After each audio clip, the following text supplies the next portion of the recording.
주님의 이름으로 환영하고 축복합니다. 주님의 이름으로 환영하고 축복합니다. 오늘 거룩한 주일날을 맞이하여 예배에 참여하신 여러분을 환영하고 축복합니다. 또 온라인으로 예배에 참여하신 분들도 계실 텐데 하나님께서 동일한 은혜로 충만하게 채워주실 줄로 믿습니다.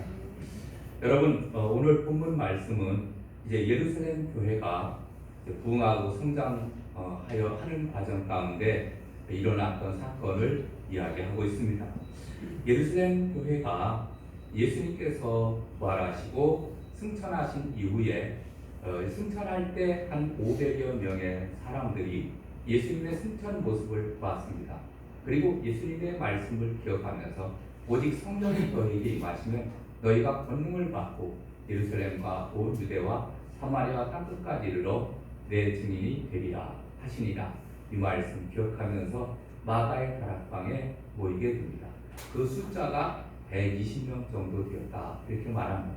모여서 전적으로 한 열흘 동안 기도를 하게 되어지고 이제 오순절 날이 되었을 때 마가의 다락방에 성령이 임하게 됩니다. 불의 혀와 같이 갈라지는 것이 각 사람 위에 임하면서 하나님의 역사를 친히 체험하게 됩니다. 그리고 그들이 나가서 담대하게 복음을 전하게 됩니다. 그래서 사도행전에 보면은 이제 120명 성도들이 이제 점점 복음을 증거해서 3,000명 성도 그리고 남자만 5,000명 성도가 되었고 오늘 사도행전 6장 1절에 보면은 그때 제자가 더 많아졌는데 헬라파 유대인들이 이렇게 말씀해주고 있습니다. 제자가 많아졌다라는 말씀을 하는데 그럼 도대체 어느 정도 되었느냐 했을 때 주석가였던 렌스키라는 사람은 초대 예루살렘 교회는 아마 2만 명에서 2만 5천 명 정도로 그렇게 성장하지 않았을까 이렇게 추측을 합니다. 그래서 많은 성도들이 모여서 하나님 앞에 예배하며 영광을 올리는 그러한 공동체가 되었던 것을 보게 됩니다. 여러분, 초대 예루살렘 교회의 모습은 사도행전 2장 42절 이하에 보면 거의 구체적으로 이렇게 표현되어 있습니다. 그들이 사도의 가르침을 받아 서로 교제하고 떡을 떼며 오로지 기도하기를 힘쓰니라. 사람들마다 두려워하는데 사람들로 말미암아 기사와 표적이 많이 나타나니 믿는 사람이 다 함께 있어 모든 물건을 서로 통용하고 또 재산과 소유를 팔아 각 사람의 필요를 따라 나눠주며 날마다 마음을 같이하여 성전에 모이기를 힘쓰고 집에서 떡을 떼며 기쁨과 순전한 마음으로 음식을 먹고 하나님을 찬미하며 또 온 백성에게 칭송을 받으니 주께서 구원받는 사람을 날마다 더하게 하시니라. 아멘. 그래서 모이기에 힘쓰고 또 그리고 흩어져서는 복음을 증거하고 또 구제하고 열심히 해서 날마다 구원받는 백성들이 늘어났다 이렇게 말씀해 주고 있습니다. 그래서 초대 예루살렘 교회의 특징은 성령 충만한 교회였고 기사와 표적이 많이 나타났고 유무상통하는 교회였으며 모이기를 힘쓰고 또 백성들에게 칭송을 받는 교회다 이렇게 우리가 요약할 수가 있습니다. 근데 특별히 이 초대 기독교 교회의 대표적인 특징이 바로 뭐냐면은 하나는 박해이고 하나는 부흥이었습니다. 그래서 초대 교회에는 정말 많은 박해들이 있었어요. 그런데 그 박해를 이기고 그리고 열심히 복음을 증거해서 굉장히 큰 부흥의 역사를 이룬 것이 바로 이 초대교회의 특징입니다.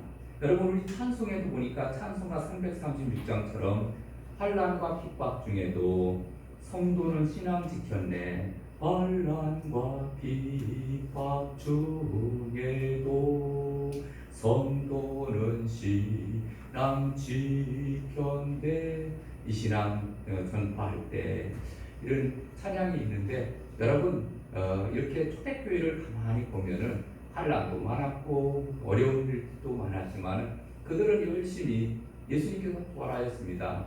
예수님 믿어야 구원받고 하나님의 나라에 들어갈 수 있습니다. 이렇게 열심히 전도했던 것을 보게 됩니다. 그래서 이제 시간이 점점 흘러가면서 부흥도 많이 되었지만 문제점들도 생기게 되었습니다. 사도행전 5장에 보면은 아나니아와 삽비라 헌금 사건이 발생하게 되었고, 오늘 본문의 사도행전 6장 1절에 보면은 이렇게 말씀합니다. 6장 1절, 그때 제자가 더 많아졌는데 헬라파 유대인들이 자기의 과부들이 메이드의 구제에 빠짐으로 히브리파 사람을 원망하니, 이렇게 말씀해 주고 있습니다.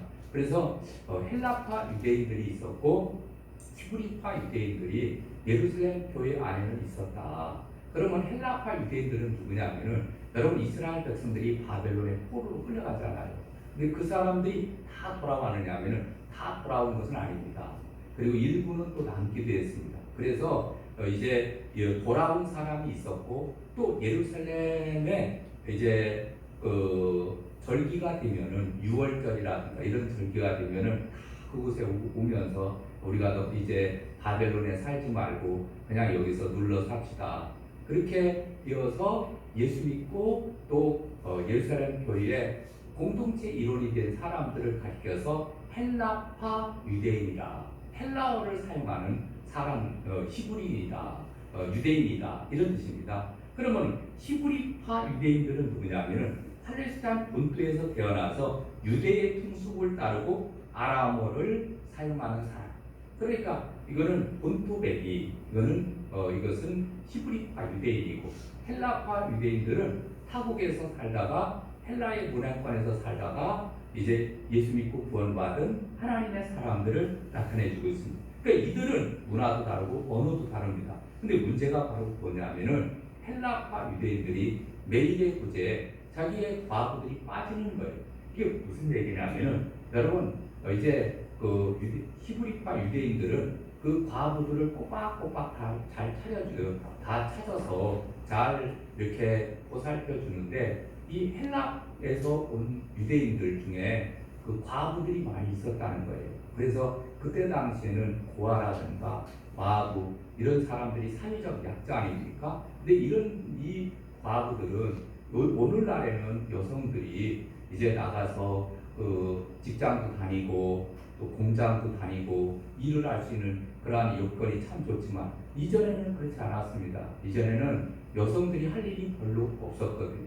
그러다 보니까 먹고 사는 것이 너무 어려운 그러한 시기였습니다. 그래서 교회에서 이 가난한 과부들을 잘 돌보았는데, 매일의 구제라는 것은 매일매일 구제하는 일을 이렇게 했는데, 그 헬라파 유대 과부들이 자꾸 빠지는 거예요.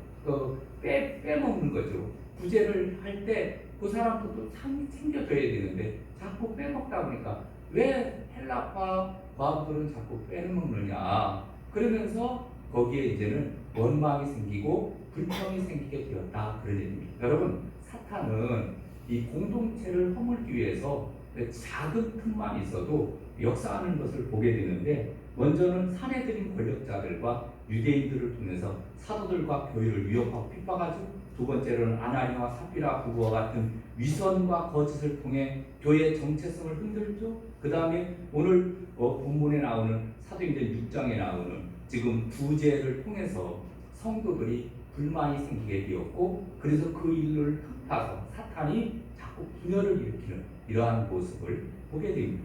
그래서 이런 일들이 발생하게 되자 예루살렘 교회에서는 어떤 일들을 하게 되느냐 하면은 곧바로 회의를 하게 됩니다. 2절을 볼까요? 2절에 보니까 12사도가 모든 제자를 불러 이르되, 여기서 제 모든 제자는 누구를 가르쳐주고 있느냐 하면은 예수 그리스도를 구주로 믿는 사람들을 제자라, 이렇게 말합니다.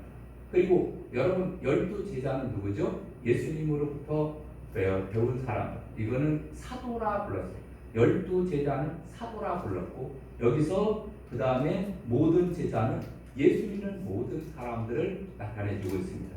그래서 이 사람들을 다 모았습니다. 그 얘기는 한마디로 얘기하면 공동우위를 한 거예요. 예수 믿는 사람들, 세례받고 예수 믿는 사람들 다 모여라. 다 모여서 우리가 이런 사건들이 있는데, 일 잘못하다가는 서로 원망하는 일이 생겨서 교회가 분열되고 갈라질 수도 있으니까 우리 이거 어떻게 했으면 좋겠느냐 그랬더니, 이제 회의를 통해서 무엇을 하게 됩니까? 집사님들을 뽑게 됩니다. 그래서 7명의 집사님들을 뽑게 되는데, 그러면은 그 뽑는 기준이 뭐냐 했을 때 오늘 본문에 나오는 말씀을 보니까, 여러분 3절을 볼까? 형제들아, 너희 가운데서 성령과 지혜가 충만하여 칭찬받는 사람 7을 택하라. 우리가 이 일을 그들에게 맡기고, 4절, 우리는 오로지 기도하는 일과 말씀 사역에 힘쓰리라 하니, 이렇게 말씀해 주고 있습니다. 그래서 사도들이 챙긴다고 챙겼지만은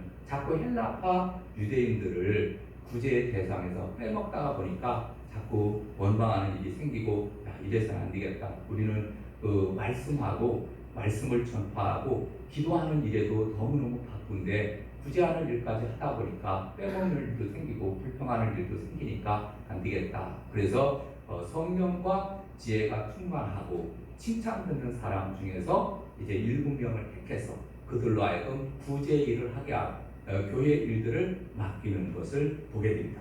여러분, 오늘 본문을 통해서 집사를 뽑는 이 성경적인 기준이 뭔가를 살펴보면, 첫 번째로는 성령 충만한 사람인 것을 보게 됩니다.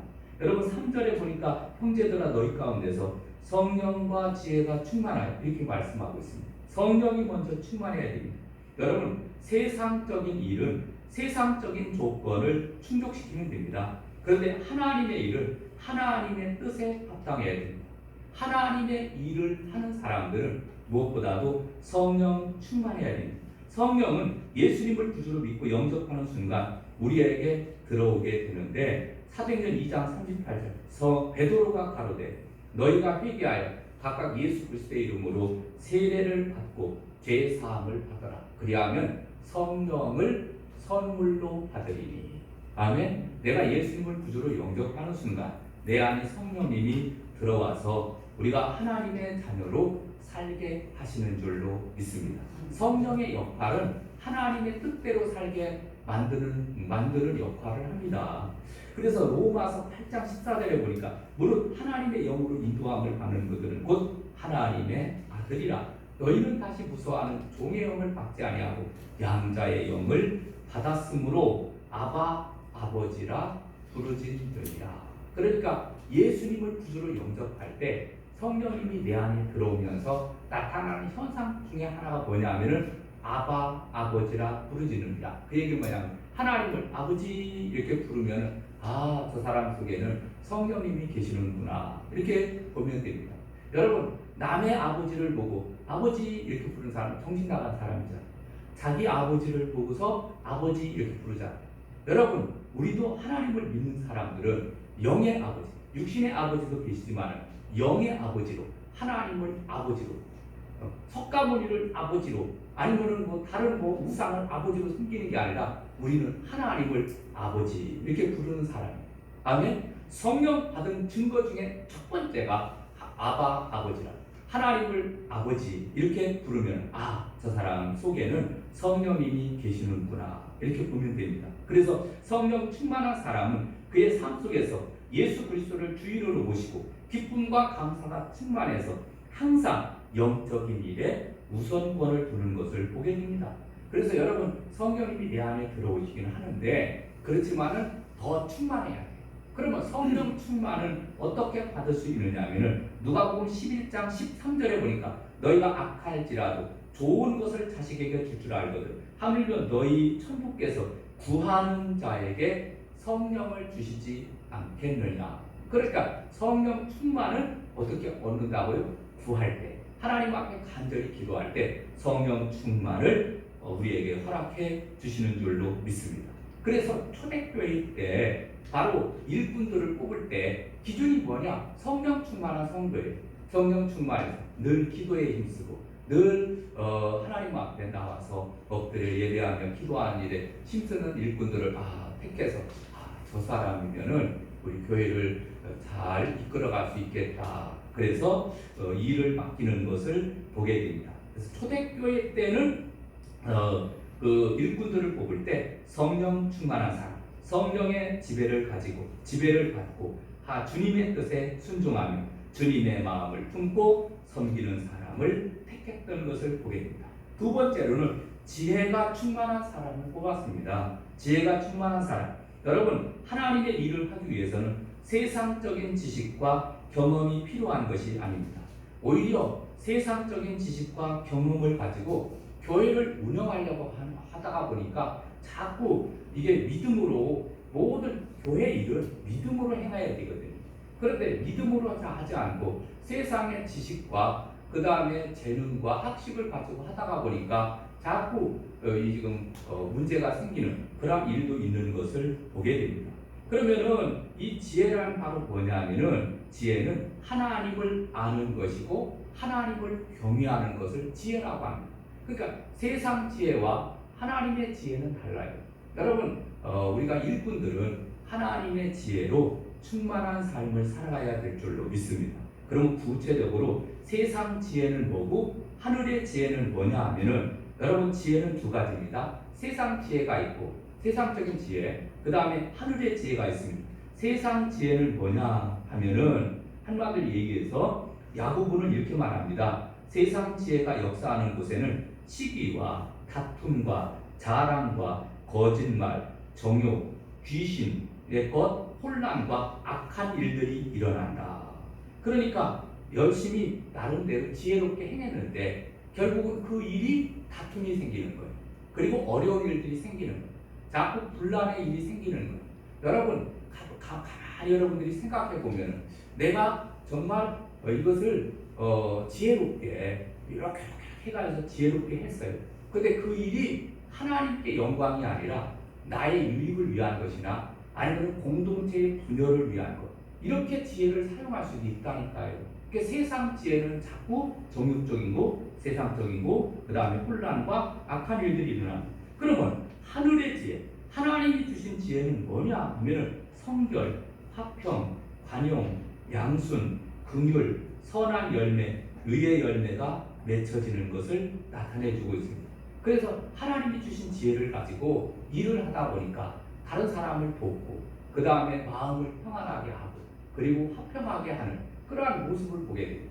그러니까 우리는 항상 성령 충만해서 하나님이 주신 지혜를 가지고 교회 일을 할 때 그 교회가 평안해지고 그 다음에 부흥하고 성장하는 역사가 나타나게 되는 줄로 믿습니다. 그래서 이렇게 하나님이 주신 지혜가 충만한 사람, 그 다음 마지막 세 번째로는 칭찬 듣는 사람이어야 됩니다. 하나님의 일꾼들은 복음을 증거하는 그러한 삶을 사는데 마태복음 5장 16절에 이런 말씀이 있습니다. 이같이 너희 빛을 사람 앞에 비추게 하여 저희로 너희 착한 행실을 보고 하늘에 계신 너희 아버지께 영광을 돌리게 하라. 이렇게 말씀해 주고 있습니다. 여러분, 예수 믿는 사람들은, 신앙생활을 잘하는 사람들은 하나님과의 관계도 좋아야 되고 인간과의 관계도 좋아야 되고 다음에 하나님만 믿고 섬긴다고 해서 맨날 기도만 하고 말씀만 보고, 물론 이것도 참 중요합니다. 그런데 이렇게 하나님과의 관계도 바로 정립될 뿐만 아니라 인간과의 관계, 사람과 사람과의 관계도 칭찬받아요. 아우, 저분은, 저 집사님은, 저 성도님은 너무너무 참 은혜로워. 그래서 믿음을 가지고 또 하는 모든 일들이 정말 하나님께 영광이 되는 그러한 삶을 살게 될 때 칭찬하는, 저분 너무 은혜롭다. 너무 신앙생활을 잘한다. 그래서 교회 생활에 본이 되고 성도들로부터 칭찬받는 사람이어야 됨을 말씀해 주고 있습니다. 여러분, 좋은 성품을 가지고 겸손하게 최선을 다하며 정말 모든 사람에게 칭찬받는 사람이 되어야 됨을 말씀해 주고 있습니다.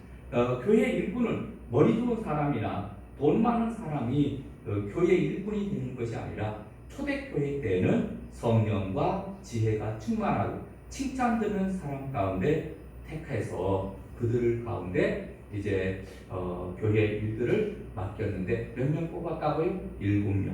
그래서 스테반, 빌리, 프로고로, 니가노, 디몬, 바메나, 그리고 니골라, 이렇게 7명의 집사님들을 뽑아서 그들로 하여금 이제 복음을 증거하게 하고 또 그리고 재정의 일도 보게 하고 구제하는 일도 하게 하는 것을 보게 됩니다. 여러분, 그 중에서 스테반 집사님이 돌에 맞아서 순교하는 일도 있었잖아요. 그러니까 열심히 그들은 복음을 증거했는데 빌립 집사를 막 다니면서 사방 다니면서 복음 증거했죠. 스데반 집사님도 복음 증거했는데 스데반 집사의 설교를 보면 기가 막힙니다. 웬만한 목회자보다 더 아주 유능한, 정말 모든 성경을 창세기부터 완전히 꿰고 있는 이러한 모습들을 보게 됩니다. 그래서 참 대단한 집사님들이다 이라는 것을 우리가 생각을 하게 되는데, 여러분 이렇게 교회의 일꾼들을, 이런 분들을 뽑아서 또 이렇게 세워서 교회 일을 하게 하니까 또 어떻게 되느냐 하면은, 여러분 오늘 본문을 볼까요? 오늘 본문에 보니까 5절, 6절, 7절 하나님의 말씀이 점점 왕성하여 예루살렘에 있는 제자의 수가 더 심히 많아지고 허다한 제사장의 무리도 이도에 복종하니라. 아멘. 그래서 말씀이 점점 왕성해져 갔다 이렇게 말씀해 주고 있습니다. 그래서 하나님의 말씀이 예루살렘 교회에 정말 사도들은 말씀과 기도에 전무하다 보니까 그 말씀이 풍성해지게 되었고, 또 그리고 그뿐만 아니라 교회가 질적으로 양적으로 성장하는 계기가 되었던 것을 보게 됩니다. 그리고 반대하던 제사장들도 회개하고 예수 믿는 역사가 일어났어요. 그래서 아까도 말씀드렸듯이 2만 명에서 2만 5천 명 정도로 부흥하고 성장하는 역사가 일어나게 되었고, 그 후에 이제 핍박이 일어나므로 그 2만 명 넘는 사람들이 이제 전 세계로, 전국으로 막 퍼지게 되는 겁니다. 그래서 저 갈라디아 지방으로도 가고 이 사방으로 퍼지면서 복음이 아주 왕성하게 이게 퍼지. 여러분 우리나라에도 그 평양 같은 경우에는 제2의 예루살렘이라고 할 정도로 아주 이 평양에서는 그 교회들이 막 왕성하게 평양 대부흥 운동이 일어나면서 엄청나게 교회가 막 부흥하고 성장했습니다. 그리고 그 이후에 우리끼리 이렇게 하다가 보니까 하나님이 6.25 동란을 통해서, 그러면 안 되겠지만 6.25 동란을 통해서 이 북한에 있는 성도들을 흩어버린 거예요. 남한 지역으로 전국으로 막 흩어버려서 저 부산에 초량진 교회라든가 이런 교회들이 막 생기면서 큰 부흥의 역사가 한국에 막 임하게 되는 것을 보게 됩니다. 그래서 이게 초대교회 때 핍박과 부흥이 이렇게 경하여 있던 것처럼 한국에도 이런 6.25 동란과 같은 어려움이 있으니까 이게 교회가 영적으로 교회가 흩어지면서 더 많은 부흥의 역사가 일어나고 더 많이 기도함으로 인해서 우리나라에 1000만이 넘는 그러한 기독교인들이 생기게 되는 것을 보게 됩니다. 여러분 어쨌든간 지금 오늘날의 시대도 보면은 참 어려운 시대입니다. 어려운 시기일수록 우리 초대교회를 본받아서 열심히 또 헌신해서 주님의 몸된 성대교회가 날로 부흥하고 성장하는 아름다운 역사가 일어나기를 주님의 이름으로 축원합니다. 그리고 오늘은 특별히 공동회의가 있는데 공동회의를 통해서 새로운 일꾼들이 또 뽑혀서 초대교회와 같이 열심히 있는 일꾼들이 뽑혀서 또 주님의 몸된 교회를 아름답게 이끌어가면 더 큰 부흥이 일어나지 않을까 생각을 하고 또 기대합니다. 자, 우리 더욱더 믿음으로 승리하며 사시기를 주님의 이름으로 축원합니다. 찬송가 332장 드리겠습니다.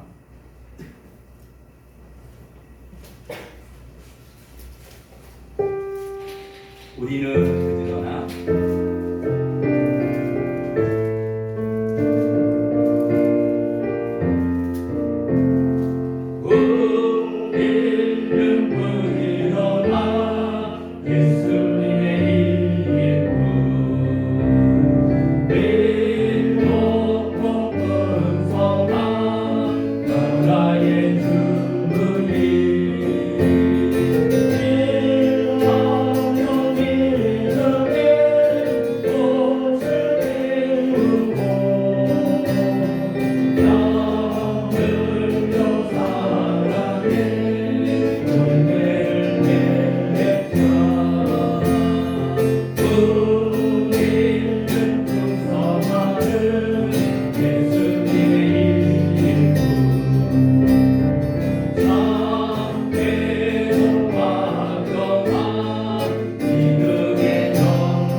우리 주여 한번 크게 외치고 통성으로 기도하겠습니다. 주여! 할렐루야. 사랑의 마음